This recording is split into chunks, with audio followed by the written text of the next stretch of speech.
Let's talk about partner management. Syphilis, especially in its early stages, is highly infectious. 1 in 3 who encounter a person with primary or secondary syphilis will acquire it. The rationale for partner treatment is to prevent transmission of syphilis and prevent reinfection of the patient we just treated. For all patients being treated for syphilis, we recommend that their sexual partners within the last 90 days are also tested. Presumptive treatment should also be provided for some as well. For people who've had sexual contact with a person diagnosed with primary, secondary, or early latent syphilis less than 90 days before the diagnosis, should be tested for syphilis and treated with 2.4 million units of bicillin IM times 1 regardless of the serologic results. This is because early syphilis is the most contagious stage of infection, and it can take some time after exposure for a test to become positive. And so to reduce the spread of infection, CDC recommends treating presumptively for early syphilis contacts.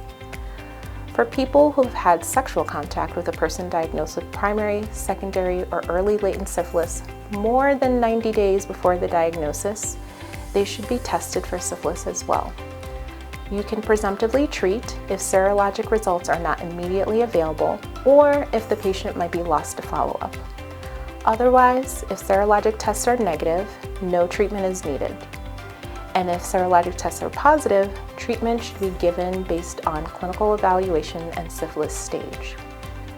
For late latent syphilis, the CDC recommends that all partners within the last 90 days should be tested for syphilis and treated based on results. If serologic tests are negative, no treatment is needed. If serologic tests are positive, treatment should be based on clinical evaluation and syphilis stage. Long-term sex partners of people who've had late latent syphilis should be evaluated clinically and serologically for syphilis, and then treated based on those evaluations findings. Let's do a knowledge check. Question 1.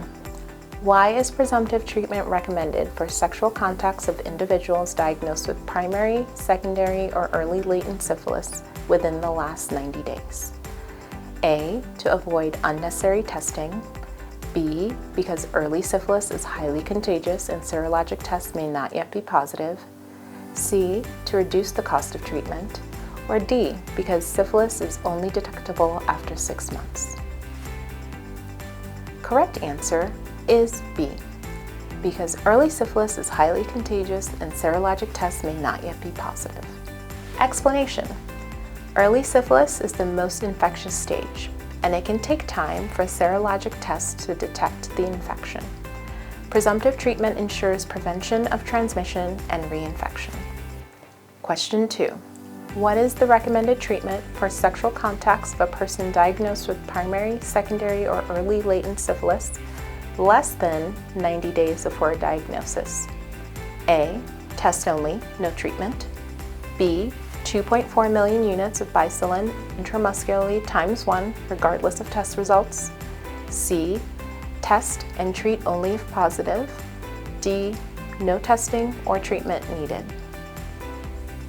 Correct answer is B, 2.4 million units of bicillin intramuscularly times 1 regardless of test results.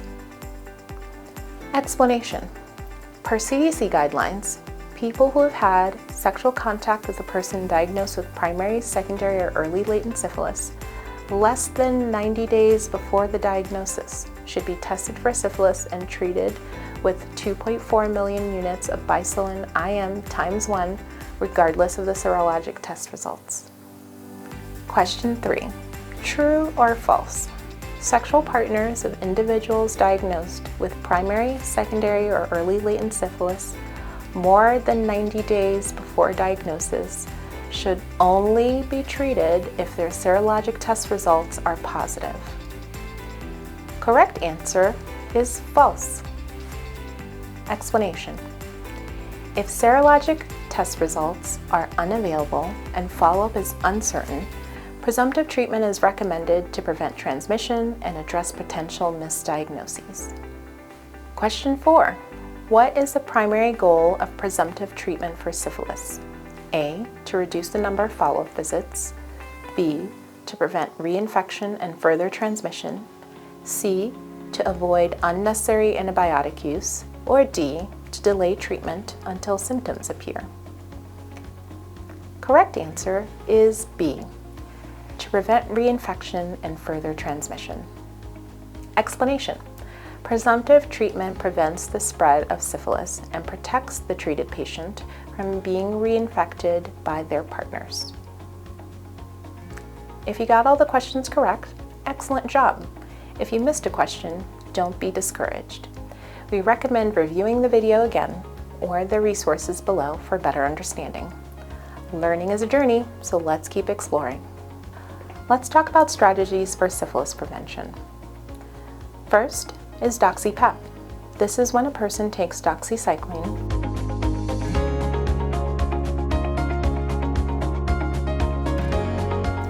This has been proven to decrease chlamydia, syphilis, and gonorrhea infections among certain populations. Please refer to the CDC doxy-PEP guidelines for more information. We do not yet have good data on whether this works in other populations. For more information, check out the resources at the end of this video. Other strategies to reduce STI and HIV acquisition include regular screening for syphilis according to CDC guidelines, which we've previously discussed, using barrier methods, internal condoms, regular condoms, or dental dams, reducing the number of sexual partners, talking with partners about their STI history and whether they've been tested recently, making sure that there's enough lubricant during sex to prevent mucosal damage, which facilitates STI and HIV transmission. Let's do a knowledge check. Question 1. True or false? Doxy-PEP has been proven effective in preventing chlamydia, gonorrhea, and syphilis infection for all populations. Correct answer is false. Explanation. Doxy-PEP has been proven to decrease bacterial STI infections among specific groups. There is not yet good data on the effectiveness of doxy-PEP in other populations. Question 2. Which of the following is a strategy to reduce STIs and HIV acquisition? A. Using barrier methods, internal or external condoms or dental dams. B.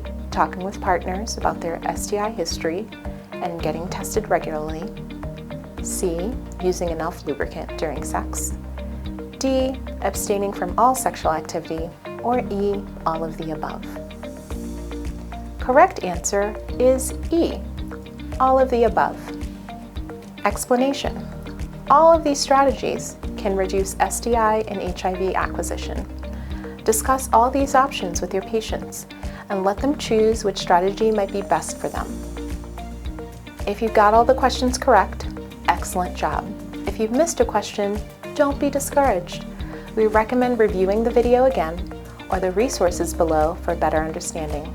Learning is a journey, so let's keep exploring. Thank you for joining us for Tackling Syphilis, a short video series to guide the busy provider.